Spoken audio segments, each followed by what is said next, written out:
La lumière est extrêmement rapide, environ 300 millions de mètres par seconde. C'est difficile à visualiser sans un exemple. Imaginez qu'un rayon de lumière fasse des allers-retours entre Los Angeles et New York. Eh bien, en une seconde, il aura le temps de faire 38 allers-retours. Pour nous aider à comprendre le concept de la vitesse de la lumière, l'astronome Greg Laughlin rencontre Michael Voigt, expert en armes à feu, afin qu'il nous présente des objets parmi les plus rapides sur Terre. On va essayer de comparer la vitesse de la lumière à la vitesse d'un objet très rapide sur Terre. Une balle d'arme à feu. On est à 300 mètres de la cible. Et je vais essayer de me faire une idée du temps que va mettre la balle pour arriver à la cible. Alors allons-y. Joli coup. C'est dingue.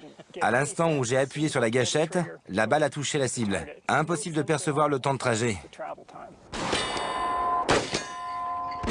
Puisqu'il est si difficile pour les sens humains de percevoir la vitesse des balles, Michael met en place un dispositif ultra précis afin de mesurer le temps. Un chronographe. Le chronomètre se trouve dans cette unité. Il y a une horloge à l'intérieur. Je crois que le chronographe est prêt. Très bien. Je vais tirer quelques balles et on verra quelle est leur vitesse.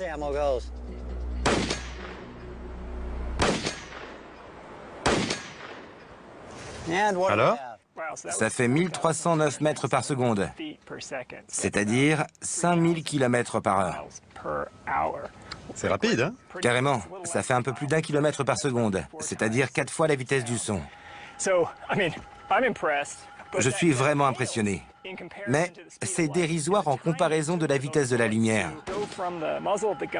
Dans le temps qu'a mis la balle pour aller du canon de l'arme jusqu'à la cible, un rayon de lumière aurait le temps de faire un aller-retour entre Los Angeles et Paris.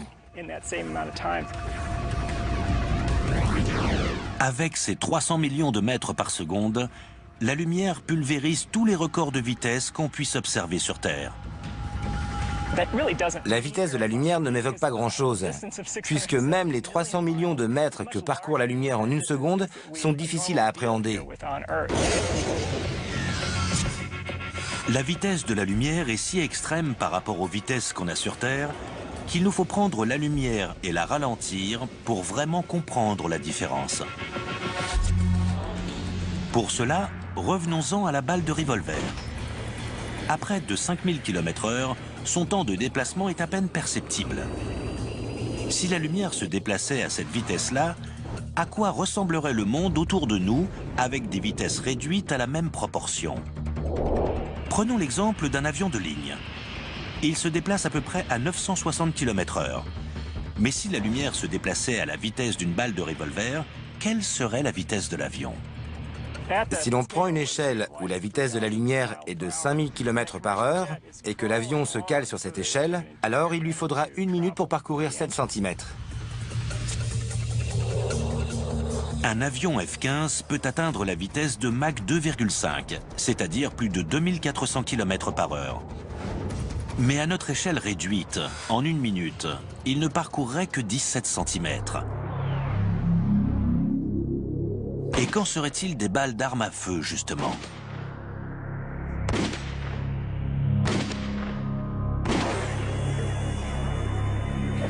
Considérons maintenant des balles de fusil à grande vitesse.